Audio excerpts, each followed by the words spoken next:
Meu amigo, que bomba! A estrutura do poder em Brasília entrou em colapso. E o que está acontecendo nos bastidores é grave demais para ser ignorado.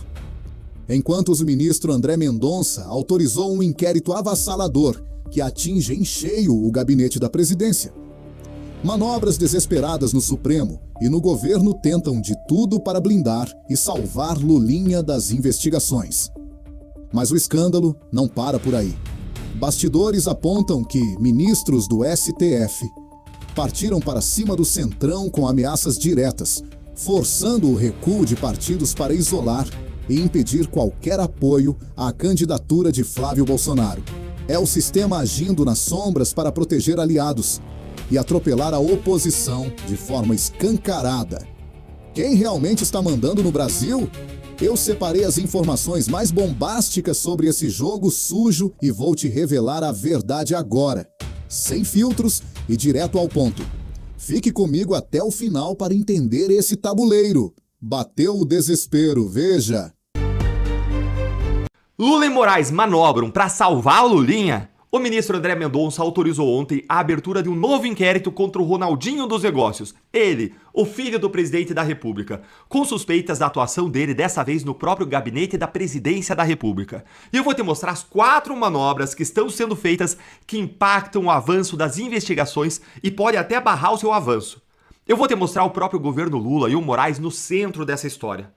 Ah, Deltan, não é possível. Então vamos ver aqui e no fim você me diz se eles estão ou não manobrando para salvar o Lulinha. Leia aqui comigo o que saiu no Valor Econômico. Vamos começar aqui, ó. Os investigadores já haviam mapeado que o Lulinha teria atuado junto ao Ministério da Saúde na gestão de Alexandre Padilha para tentar viabilizar a venda de medicamentos à base de canabidiol da World Cannabis para o Sistema Único de Saúde, mas o negócio acabou não indo para frente. Agora, nesse novo pedido, a Polícia Federal aponta a suspeita de que o filho do presidente também poderia ter exercido influência junto a servidores da Presidência da República. Me responde uma coisa aí nos comentários. O que o Ministério da Saúde e a Presidência da República têm em comum, hein? O quê? Ambos são comandados por Lula, pai de Lulinha, agora oficialmente investigado justamente por, supostamente, utilizar o nome do pai para abrir essas portas do governo para quem pagasse bem. Obra número 1. Trocaram o delegado. Lê aqui comigo essa segunda reportagem do Valor, ó. Esse trechinho. Causou mal-estar com o ministro André Mendonça, a troca do delegado que conduziu o caso envolvendo o filho do presidente, Guilherme Figueiredo Silva, então chefe da Delegacia de Repressão a Crimes Previdenciários. Oficialmente, a troca ocorreu por razões administrativas. É claro que ninguém acreditou nessa justificativa que está aí, muito menos o ministro André Mendonça, que exigiu esclarecimentos da Polícia Federal a respeito dessa troca. Esse delegado trocado foi justamente quem pediu a quebra dos sigilos do Lulinha, que está agora embasando aí o novo inquérito aberto. Vamos para a manobra número 2, e vai contando aí. A investigação simplesmente ela não anda rapidamente. Segundo o Valor, a quebra dos sigilos do Lulinha ela foi determinada lá no começo do ano. E até agora, gente, nenhuma informação sobre o resultado dessa quebra foi apresentada ao gabinete do ministro. Ah, Deltan, mas essas coisas demoram. Sei! Quando o réu eram as pessoas simples do 8 de janeiro, quando o réu era o Bolsonaro, entre denúncia e prisão, tudo. Gente, não deu um ano. Então tudo é uma questão de priorização. Vamos para a manobra número 3? Tentaram tirar o caso do André Mendonça. A Polícia Federal ela pediu a redistribuição da relatoria e ela conseguiu um parecer favorável da Procuradoria-Geral da República. Quem estava na presidência do STF substituindo o Fachin? Quem? Ah, olha só, era Moraes. Que coincidência, né? A polícia podia ter distribuído isso para a presidência do STF como Fachin em outro momento. Tem todo ano para isso, mas aí pegou justamente o momento em que o Fachin estava afastado, em férias ou licença. Mas aí mandou justamente quando era, então, o Moraes e não o Fachin. Que coincidência, né? Bom, gente, aí o Moraes, coincidentemente, acatou o pedido e mandou redistribuir o caso. Só que o processo foi sorteado e caiu de novo com o André Mendonça. Eles se deram muito mal. Ontem a gente estava rindo aqui disso, porque fica parecendo que eles tentaram contornar o André Mendonça e caiu com ele de novo. É muito azar, hein? Ou, para o povo brasileiro, que quer uma justiça imparcial e rigorosa, é muita sorte pra gente. Obrigado, senhor. Manobra número 4. A mais grave. A Polícia Federal acionou a AGU, a Advocacia Geral da União, para questionar 2 decisões do ministro André Mendonça. Uma exigia que a corporação mandasse ao Supremo todas as provas da investigação contra o Lulinha. Nada de errado nisso. André Mendonça queria ver as provas. A outra decisão do Mendonça mandava avisar o ministro antes de qualquer troca de delegado do caso. Ou seja, ele estava dizendo, olha, se vocês querem fazer qualquer mudança de equipe, me avisem. Certo, o ministro fazia isso. Foi praticamente aí, o que a gente viu depois dessas decisões do Mendonça, uma rebelião da PF contra o Mendonça, pedindo ajuda para agir do Lula para derrubar as decisões do Mendonça. Quando, na verdade, o André Mendonça ele só está fazendo bem o seu trabalho, algo que até outros ministros do STF concordam. Olha aqui o que saiu na coluna da Bela Megali do Globo. No STF, a avaliação é que o ministro tem atuado com prudência, respeitando os pedidos feitos pela PF e PGR. Essa postura é vista como uma forma de blindagem contra eventuais acusações de uso político do processo com a aproximação da campanha eleitoral. Aspas aqui de um ministro. Se Mendonça seguir tomando decisões calçadas em pedidos da PGR e PF, estará bem coberto, resumiu o colega da corte. Isso aqui, gente, é o que o Moraes não fez. Ele dava decisões proativas, atropelando tudo. A movimentação no STF acontece em um contexto delicado e com potencial de trazer impactos para a reeleição do presidente Lula, a depender dos desdobramentos do... Apavorados, ministros do Supremo sabotam Flávio Bolsonaro. Para, respira e absorve. Ministros do Supremo sabotam Flávio Bolsonaro. Os dirigentes do PP, gente, barraram a senadora Tereza Cristina como vice do Flávio Bolsonaro. E a justificativa formal, oficial, foi neutralidade na eleição. Só que a Malu Gaspar foi lá e ela apurou o motivo real, verdadeiro. E ele tem uma razão muito clara de existir. O medo desesperador dos ministros do Supremo de uma vitória de Flávio Bolsonaro para presidente da República. Lê aqui comigo o que saiu nesta matéria aqui do jornal O Globo e eu vou direto ao ponto nela aqui com você. Publicamente, o presidente nacional do PP, que é o Ciro Nogueira, ele justifica o impasse por conta de um acordo de neutralidade com o governo. Mas, e presta atenção nesse mas, a razão mais citada nos bastidores da campanha desses partidos é outra: o medo do Supremo Tribunal Federal. E a coluna, ela conta como que esse medo funciona na prática. E presta atenção, porque isso vai te ensinar a entender o Brasil, como que o Brasil tem funcionado ao longo dos últimos anos, quando ministros do Supremo se tornaram atores político-partidários e passaram a mandar no Brasil. Aos interlocutores com quem tem debatido a aliança, 3 dirigentes relataram ter procurado ministros ou então encontrado em ocasiões sociais e perguntado se eles achavam, os ministros achavam, que uma aliança com o Flávio poderia lhes render problemas. E a resposta, sempre na linha do melhor não, os fez recuar. Melhor não. Gente, isso aqui é criminoso, isso é golpista, é um verdadeiro ataque à democracia. Porque coligação partidária é uma decisão política tomada por convenção dentro de um partido. A Constituição ela proíbe expressamente os juízes de exercerem atividade político-partidária. É um crime de responsabilidade que ministros do STF estejam interferindo dessa forma nas eleições, a ponto de mandar recados e intimidar dirigentes partidários, deixando no ar aí uma possível retaliação caso eles se alinhem ao Flávio Bolsonaro ou apoiem ele. Os dirigentes partidários, eles perguntaram justamente porque eles têm total noção do que aconteceria no Brasil real com eles se eles desagradassem os ministros poderosos do Supremo. O que aconteceria? Seria simples, gente. A Polícia Federal indo lá e fazendo toque-toque na porta deles de manhã cedo. E esse é justamente o principal medo deles, segundo a Malu Gaspar, serem alvo de retaliação por causa do apoio a Flávio. Vamos lembrar, esse apoio ele é determinante nas eleições. O apoio à junção de partidos dá mais tempo de TV, dá mais dinheiro para a campanha, e isso pode ser a diferença entre a vitória e a derrota. E não é paranoia não, gente, aqui dos dirigentes partidários, porque tanto republicanos quanto União Brasil, eles têm políticos atingidos por investigações que são comandadas pelo ministro Flávio Dino sobre emendas parlamentares.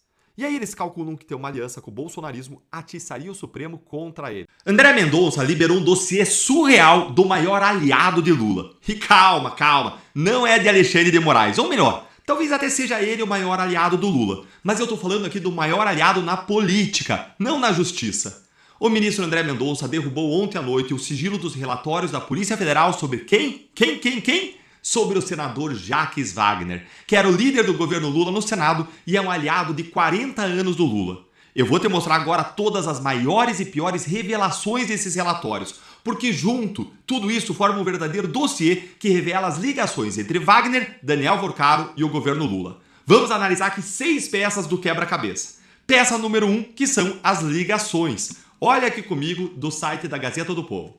A Polícia Federal encontrou 74 ligações entre o senador Jacques Wagner, do PT da Bahia, e Augusto Ferreira Lima, ex-sócio do Banco Master. As 74 ligações totalizaram mais de 5 horas e meia de conversa, com uma nítida preferência por chamadas de voz para evitar registros escritos. 5 horas e meia por voz. E essa preferência é escolha de método. Mensagem escrita fica ali no aparelho, ligação não deixa conteúdo, principalmente as realizadas via WhatsApp, que são criptografadas. Vamos para a peça número 2, a intimidade.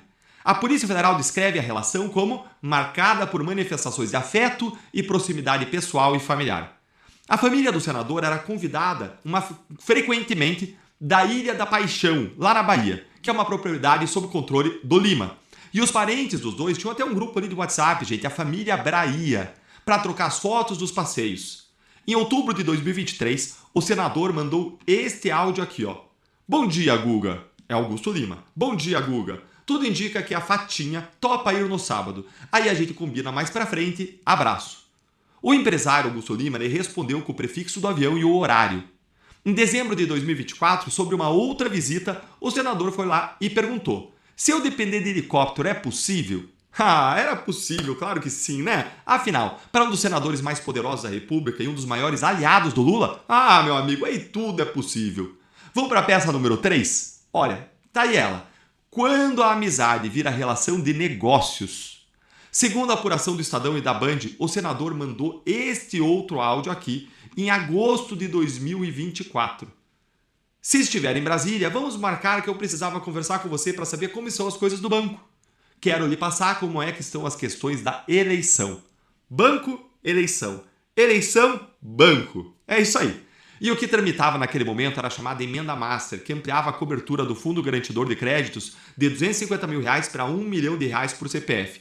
O FGC é o seguro que devolve o seu dinheiro se o banco quebrar. E era ele que dava segurança para o Master captar bilhões vendendo CDB de juro alto. Quadruplicar essa garantia significava captar muito mais para o banco, com risco no colo do sistema financeiro. Até tem uma justificativa técnica para isso, um argumento técnico para você fazer isso, para ampliar a garantia. O problema não é esse. O problema é vender a atuação parlamentar. E é aí que algo legítimo se torna algo ilegítimo. E, segundo a Polícia Federal, no dia em que a emenda foi incluída, o empresário ligou para o senador, falou 9 minutos e logo depois mandou o link da emenda para o celular dele. Muita coincidência, né? Pois é, não tem essa história de coincidência em Brasília. Você já sabe disso, você que acompanha o canal. Vamos agora para a peça número 4, que é o disfarce. Para o encontro no gabinete, olha aqui a orientação que o senador deu, gente. Eu posso ir lá embaixo, chegar mais ou menos junto com você na hora que for marcada e eu subo e você não precisa nem passar pela identificação. Sem passar pela identificação, gente, é sem registro da visita. Do lado do banco, a mesma preocupação existia. Nos voos, o Vorcaro mandava os pilotos usarem hangares desconhecidos. E se desse, nem apaga o motor. Quem não tem nada a esconder, não fica estudando logística para não ser visto. Vamos para a peça número 5? Agora a gente vai falar do dinheiro. A investigação aponta a compra de um apartamento de 2,5 milhões de reais para o senador pelo mesmo esquema dos imóveis que eram dados como propina para o ex-presidente do BRB, Paulo Henrique Costa. Na busca, a Polícia Federal apreendeu 55 mil dólares e 33 mil euros em espécie e relógios de luxo. A nora dele tinha contratos com o grupo. E o próprio senador ele disse que os valores eram maiores do que os 3,5 milhões de reais divulgados. E um dia depois da operação, ele tentou vender um terreno de 15 milhões de reais perto de Salvador, o que foi barrado no cartório pelo bloqueio de bens decretado por André Mendonça. E a peça número 6 explica por que isso tudo só apareceu agora. Lê aqui comigo o que foi que André Mendonça escreveu ao autorizar o monitoramento do celular do senador por 10 dias. Trata-se de solicitação de audiência por parte de um dos investigados, recebida pelo meu gabinete, enquanto ministro relator do caso, no mesmo dia em que aportaram as representações da Polícia Federal relacionadas à presente fase investigativa, em 9 de junho de 2026, inclusive em horário anterior à distribuição de algumas das representações formuladas. Ou seja, no mesmo dia em que a Polícia Federal foi lá no gabinete do André Mendonça e protocolou pedido da operação policial, o investigado, por coincidência, bateu na porta do gabinete do relator pedindo audiência. Em parte dos casos, antes mesmo do processo ser distribuído. O ministro leu isso, evidentemente, como ele também sabe, como você que não tem coincidência em Brasília, ele leu isso como risco de vazamento e autorizou o rastreamento da antena do celular sem campana de rua para não entregar a operação, mas para rastrear por onde que o cara andou. E a defesa, é claro, nega tudo, né? O advogado diz que os valores da espécie têm origem legal e comprovada, e parte das diárias, inclusive do Senado, que foram transformados em dinheiro espécie. Jacques Wagner admite a proximidade com o empresário, sustenta que a carona de avião não é crime e chama a operação de pataquada. Em junho ele deixou a liderança do governo para, nas palavras dele, provar sua inocência. Como Lula, né? Como Lula provou a inocência.